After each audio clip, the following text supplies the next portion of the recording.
Welcome back to my channel হেসেল of mini বিড়াল। তোমাদের সকলকে গণেশ চতুর্থীর আগাম প্রীতি ও শুভেচ্ছা জানিয়ে শুরু করলাম। প্রথমেই আমি এখানে পেস্তা কুচি, অ্যালমন্ড কুচি, কাজু বাদাম কুচি এবং অ্যালমন্ডগুলোকে স্লাইস করে নিয়েছি। এবার একটি পাত্রে দুধটাকে জাল দিতে বসাতে হবে। আর হ্যাঁ, দুধের এখানে পরিমাণ হচ্ছে 1.5 লিটার নিয়েছি আমি। দুধটা যখন খুব ভালোভাবে ফুটে যাবে তখন এর মধ্যে অ্যালমন্ড কুচি এবং কাজু বাদাম কুচি দিয়ে দিতে হবে।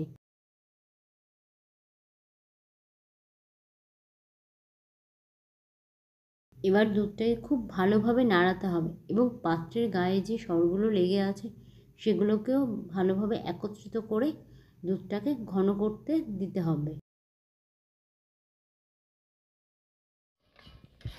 দুধটা ঘন হয়ে যখন এই টেক্সচারে চলে আসবে তখন আমাদের কন্টিনিউয়াসলি নাড়িয়ে যেতে হবে, না হলে দুধটা নিচে লেগে যাবে এবং একটা পোড়া পোড়া গন্ধ আসবে।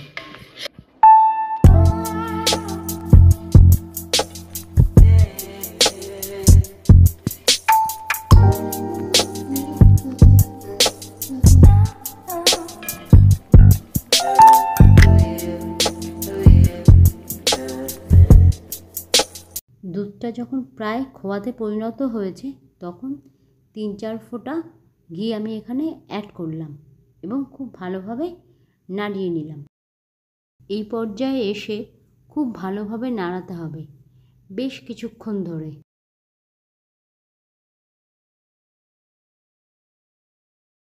যখন পাকটা পুরো হয়ে যাবে তখন হাতার সাহায্যে খুব ভালোভাবে স্ম্যাশ করে নিতে হবে। আর আমরা বুঝবো কীভাবে এটা হয়ে গেছে, যখন পাত্রের থেকে উঠে আসবে জিনিসটা।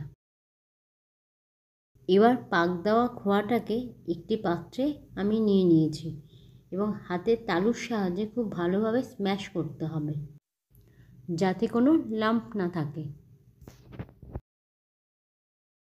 আমি এর মধ্যে ঘি অ্যাড করে আবার ভালোভাবে স্ম্যাশ করে নিলাম।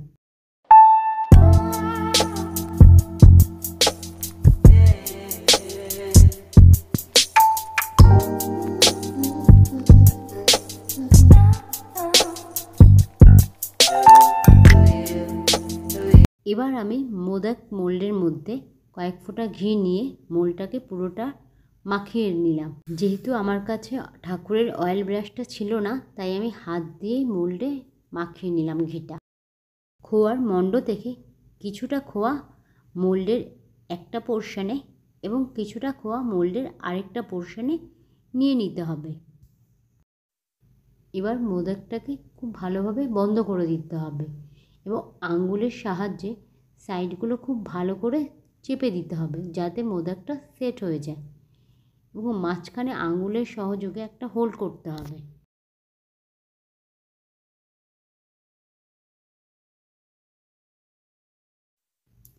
এবার যে পেস্তাগুলো আমি কুচি করে রেখেছিলাম সেগুলো সেই হোলটার আবারও খোয়ার মণ্ড থেকে কিছুটা খোয়া নিয়ে আমি মোদকের মুখটাকে সিল করে দিলাম যাতে কোনোভাবে পেস্তা কুচিটা বেরিয়ে না আসে। তো এবার মোল্ড থেকে মোদকটা বের করে তোমাদের দেখাই। তো এবার মোদকটাকে দুটো অ্যালমন্ডের স্লাইস দিয়ে আমি সাজিয়ে দিলাম। একে একে আমি এইভাবে সব মোদকগুলো বানিয়ে নিলাম।